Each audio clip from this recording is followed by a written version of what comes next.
Então, na aula de hoje, a gente vai iniciar o dimensionamento das fundações para uma sapata. E, principalmente, qual é o que é mais importante para esse dimensionamento, né? Nós temos vários tipos de sapatas. Tem a sapata isolada, tem a sapata corrida, tem a sapata isolada sob um pilar de divisa, temos a sapata isolada associada, uma sapata associada, e temos também a sapata com viga alavanca ou viga de equilíbrio. A norma dos projetos de execução de fundações tem um item lá, 3.2, que define o que é uma sapata. Ela diz especificamente isso aqui: elemento de fundação superficial de concreto armado, dimensionado de modo que as tensões de tração nele produzidas não seja resistida pelo concreto, mas sim pelo emprego da armadura. Pode possuir espessuras constante ou variável, sendo sua base em planta normalmente quadrada, retangular ou trapezoidal. Esse última linha aqui, quadrada, retangular, trapezoidal, é praticamente o mesmo tamanho do pilar que chega nessa sapata, né? Se é um pilar quadrado, retangular, até mesmo trapezoidal. E dizer também, portanto, né, que as sapatas são sempre armadas, pois a máxima tensão de tração ela sempre atua na base da sapata. Quando eu não tenho uma armadura, mas tenho uma altura grande, eu tenho um bloco de fundação. E aí todo o concreto resiste aos esforços, né? Não necessitando, portanto, ferragem para absorver esses esforços, de tração principalmente. Então, assim, é recomendável escolher a altura da sapata o suficiente para evitar a armadura transversal, né, a armadura vertical, resistente às forças cortantes, que também atuam na sapata, pois os estribos teriam alturas variáveis.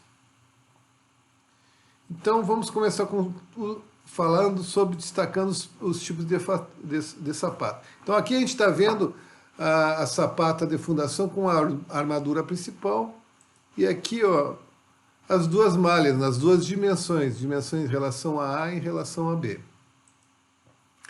Aqui aparecem as tensões de tração ao longo do DA, né?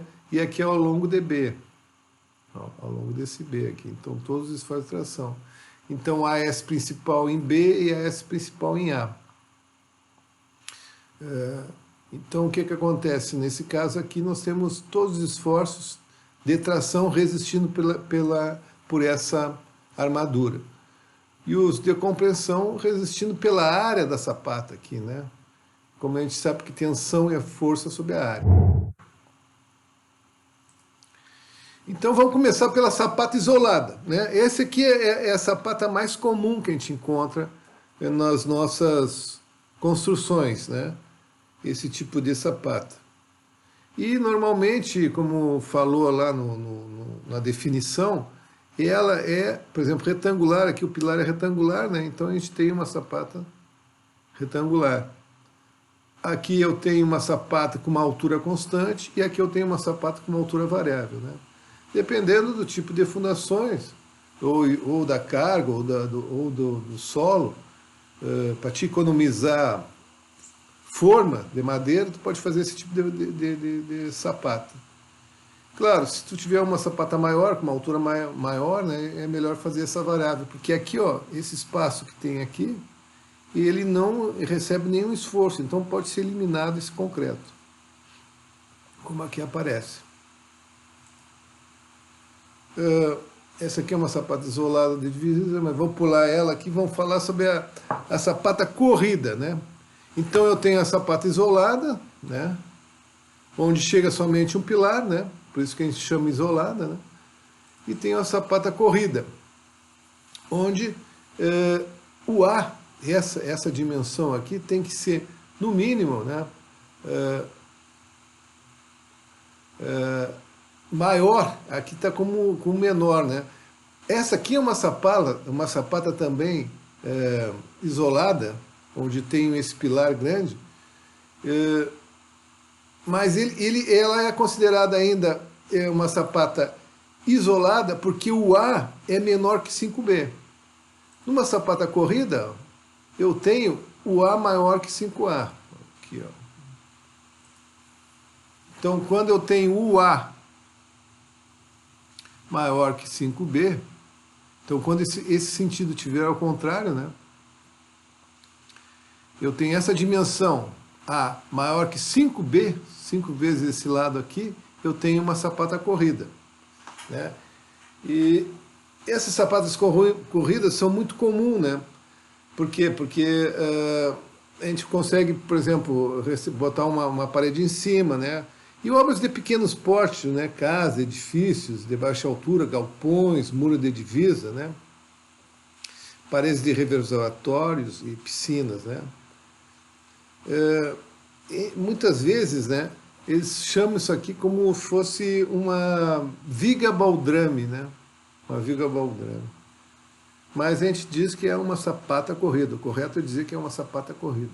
Então ela pode ter essa dimensão aqui, ó, e também pode ser um bloco corrido, né? Mas também todas recebem armaduras. Aqui, ó, tem uma sapata associada. Por exemplo, esses dois pilares estão muito próximos. Então, como eu não consigo fazer uma só sapata para receber esses esforços, eu coloco uma associação, eu posso associar essas duas sapatas, né? Então, eu tenho uma sapata associada aqui, né? E quando eu não consigo, não tenho condições de fazer uma sapata isolada para cada pilar. Por fim, eu tenho uma sapata com viga alavanca ou viga de equilíbrio. Então, essa sapata, ela possui essa viga que também recebe os esforços de fundações que é transmitido para uma sapata que vai fazer o equilíbrio. Devido a excentricidade, né? Nesse caso aqui, ó, eu tenho essa sapata aqui, ó, que é uma sapata de divisa, devido à excentricidade da carga aqui, ó, me causa um momento, né, que é segurado por essa outra sapata. Essa outra sapata vai fazer esse equilíbrio, né, vai resistir, vai transmitir através dessa viga de alavanca, né, o esforço para essa outra sapata aqui, que está recebendo uma carga também, aqui seria uma carga de um pilar isolado. Mas essa viga de equilíbrio, né, vai transmitir parte dessa carga aqui, que está chegando desse pilar, para essa sapata. Agora, se imagine, por exemplo, essa sapata tá deslocada, está muito longe, eu não tenho como chegar essa viga até essa sapata, né? O que eu vou fazer? Como é que eu resolvo? Ah, não tenho sapata aqui. Como é que eu vou fazer uma viga de alavanca para resistir essa excentricidade que causa esse momento, né, na minha sapata de divisa aqui? Eu posso, às vezes, como não tem essa sapata aqui que está descansando no pilar, eu posso construir um bloco de fundação aqui, ó. Coloco um bloco de fundação. Então não há necessidade de ir lá até a sapata que recebe um pilar.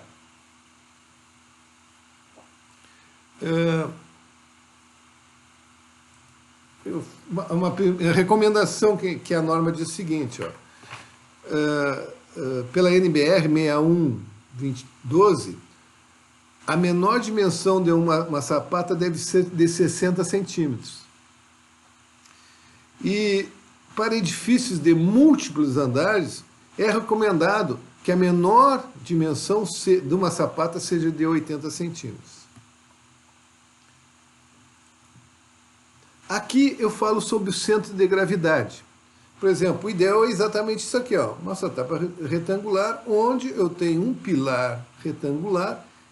O centro de gravidade desse pilar está coincidindo com o centro de gravidade da sapata. Então, o que, que eu faço? Qual é a vantagem disso? Eu tenho economia de ferragem, né? Eu tenho melhor distribuição das cargas no solo, né? Fica mais uniforme, né? E quando, por exemplo, aqui eu tenho um pilar em L, então eu tenho que achar o centro de gravidade desse pilar e coincidir com o centro de gravidade da minha sapata, né? Então, essa coincidência entre... eu evito exatamente uma excentricidade. E evitando essa excentricidade, eu evito uma viga de alavanca, né? Que eu construo uma viga de alavanca. Por quê? Porque eu consigo colocar, né, fica mais econômico, recomendado, né, que os balanços sejam iguais nas duas dimensões, na dimensão CA, né, CA e CB. Ó. Nessas duas dimensões, os balanços vão ficar iguais. E tem uma recomendação bem prática, que é A tem que ser menor que 2 vezes e meia dB. O A, 2 vezes e meia dB. Quando a gente fizer o exercício, quando a gente for calcular mesmo a sapata, isso vai ficar bem claro para vocês vão enxergar bem direitinho na hora de dimensionar essa sapata. Então aqui, ó, CA, ó, balanços iguais, CA igual a CB, ó. Essa dimensão aqui igual a essa aqui. Eu consigo fazer com que a distribuição das cargas e também na dimensão da serragem fiquem equivalentes, né? Fique também mais econômica. Aqui é a mesma coisa, ó. Essa dimensão, essa altura. Agora, vamos falar sobre a rigidez das sapatas, né? Então nós temos sapata flexível, que é uma sapata bem grande aqui, e uma sapata rígida, ó, que tem essa dimensão menor. Então, sempre que a gente for calcular uma sapata, né, a gente tem que verificar a rigidez. Se ela é uma sapata rígida ou flexível, né? Essa aqui é uma sapata rígida, né, que a gente verifica, e o ângulo beta tem que ficar dentro desses parâmetros, né? O 26 graus ou 56 graus. Maior ou igual a 26 graus ou menor ou igual a 56 graus. Já uma sapata flexível, tu não tem isso, ó. Tu tem uma maior área. Por que quando é que eu vou usar uma sapata flexível, né? Elas são usadas nos solos fracos, de pouca carga. Pois para compensar o solo com pouca tensão admissível, temos que aumentar a área. Ó, nós aumentamos essa área aqui. Ó. Sendo que a tensão é força sobre área, né? Portanto, se eu aumento essa área aqui, eu tenho uma maior tensão admissível. Portanto, diminuindo a altura da sapata, né? Estou diminuindo essa altura aqui, ó, e aumentando a sua área, tornando a sapata flexível, né? Que é o contrário daqui, ó, que eu tenho menor área aqui, mas eu tenho uma altura maior, então eu tenho maior rigidez na minha sapata. Nos projetos de fundações é muito mais comum a gente executar esse tipo de sapata, né? O que é bem mais difícil tu encontrar com esse tipo de sapata. O que acontece? Porque acontece que nós podemos ter, aqui, ó, então essa flexão, né, que causada pela dimensão da sapata, né? O que acontece? Ela pode causar uma pulsão na sapata, né? É aquela mesma pulsão que vocês estudaram nas lajes de concreto, né? Que é o efeito do pilar furar a sapata, né? Então a gente tem que fazer essa verificação de pulsão na sapata. Também a gente vai fazer essa verificação nas sapatas rígidas, né? A gente pode fazer essa verificação, devemos também fazer, né? Então, o Montoya, ele diz que se o ângulo beta é igual ou superior a 45 graus, a gente tem uma sapata rígida. Caso contrário, é a sapata flexível. E a gente tem que verificar nos dois sentidos. No sentido A e no sentido B. Se um dos sentidos, no sentido A e no sentido B, se em algum dos sentidos ficar fora desses limites aqui, ó, ela já se torna flexível. Quando ela for menor que 0,5, é considerável flexível. Quando ela é maior que 1,5 ou 56 graus, ela já é considerada um bloco, né? Porque tu aumentou aqui, ó, esse ângulo fica mais reto, né? E é considerado um bloco e aí não precisa colocar armadura. Alguma dúvida sobre essa parte aqui que a gente está começando no dimensionamento? Alô? Por enquanto não, senhor. Tá. Por enquanto tranquilo. Tá ótimo. Então o que eu proponho? Como está tudo tranquilo, eu proponho a gente fazer esse exercício que está aí abaixo, logo na apostila, né? Nesse texto que eu coloquei para vocês. Vocês resolvem esse exercício e me enviam. Vou ficar aqui agora.